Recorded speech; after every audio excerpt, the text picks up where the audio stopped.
सोमवार को बिहार दौरे पर भागलपुर पहुंचे प्रधानमंत्री नरेंद्र मोदी ने महाकुंभ पर दिए जा रहे बयानों पर पलटवार किया।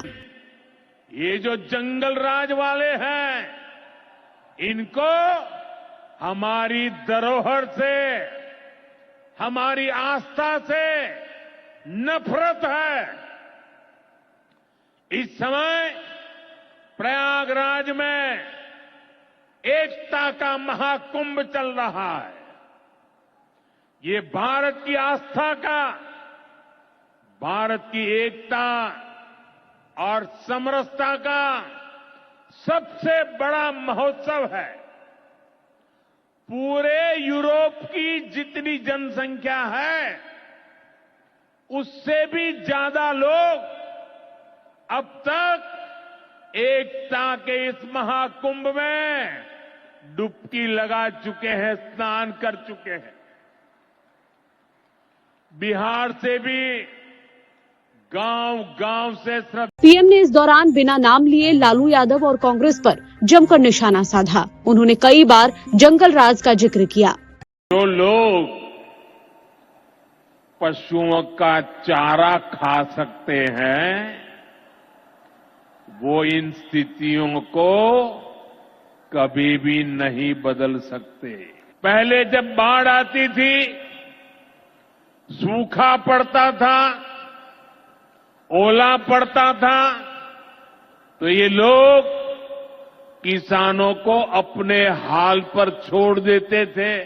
जंगल राज वाले सरकार में थे, तो इन लोगों ने खेती का कुल जितना बजट रखा था, उससे कई गुना ज्यादा पैसा तो हम सीधे आप किसानों के बैंक खातों में भेज चुके हैं। ये काम कोई भ्रष्टाचारी नहीं कर सकता है। ये काम वही सरकार कर सकती है जो किसान कल्याण के लिए समर्पित है। अपने भाषण के दौरान पीएम ने सीएम नीतीश कुमार को लाडला बताया।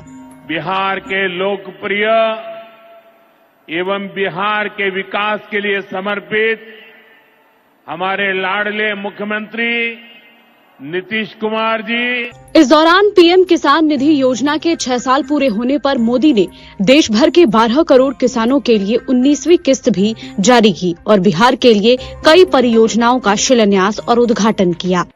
महाकुंभ को ही गाली दे रहे हैं। भागलपुर से औंसडीहा तक 4 लेन सड़क को चौड़ा करने का काम भी शुरू होने जा रहा है। लेकिन ये जो जंगल राज वाले हैं, इनको हमारी धरोहर से, हमारी आस्था से नफरत है। साथियों, पूर्वोदय से ही विकसित भारत का उदय होगा और हमारा बिहार पूर्वी भारत का सबसे अहम स्तंभ है। बिहार भारत की सांस्कृतिक विरासत का प्रतीक है। कांग्रेस आरजेडी के लंबे कुशासन ने बिहार को बर्बाद किया, बिहार को बदनाम किया। लेकिन अब विकसित भारत में बिहार का वही स्थान होगा जो प्राचीन समृद्ध भारत में पाटलिपुत्र का था। इसके लिए हम सभी मिलकर निरंतर प्रयास कर रहे हैं। बिहार में आधुनिक कनेक्टिविटी के लिए, सड़कों के नेटवर्क के लिए, जन कल्याण की योजनाओं के लिए एनडीए सरकार प्रतिबद्ध होकर काम कर रही है। मुंगेर से भागलपुर होते हुए मिर्जा चौकी तक करीब 5,000 करोड़ रुपए की लागत से नया हाईवे भी बनाने का काम शुरू हो रहा है। भागलपुर से औंसडीहा तक 4 लेन सड़क को चौड़ा करने का काम भी शुरू होने जा रहा है। भारत सरकार ने विक्रमशिला से कटारिया तक नई रेल लाइन और रेल पुल को भी स्वीकृति दे दी है। साथियों, हमारा ये भागलपुर सांस्कृतिक और ऐतिहासिक रूप से बहुत महत्वपूर्ण रहा है। विक्रमशिला विश्वविद्यालय के कालखंड में ये वैश्विक ज्ञान का केंद्र हुआ करता था। हम नालंदा विश्वविद्यालय के प्राचीन गौरव को आधुनिक भारत से जोड़ने का काम शुरू कर चुके हैं। नालंदा विश्वविद्यालय के बाद अब विक्रमशिला में भी सेंट्रल यूनिवर्सिटी बनाई जा रही है।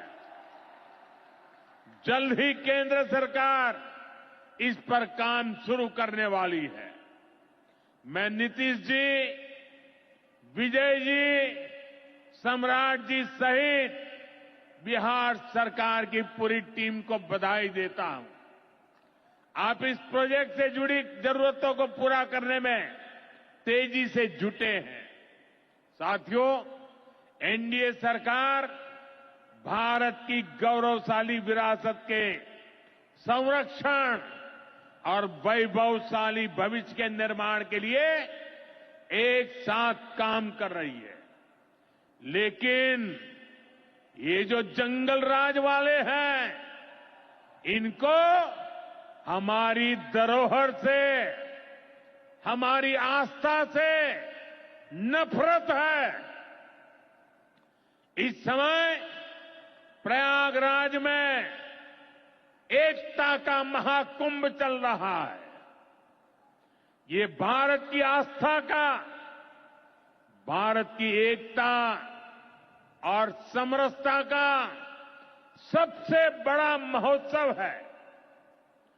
पूरे यूरोप की जितनी जनसंख्या है, उससे भी ज्यादा लोग अब तक एकता के इस महाकुंभ में डुबकी लगा चुके हैं, स्नान कर चुके हैं। बिहार से भी गांव-गांव से श्रद्धालु एकता के इस महाकुंभ होकर आ रहे हैं।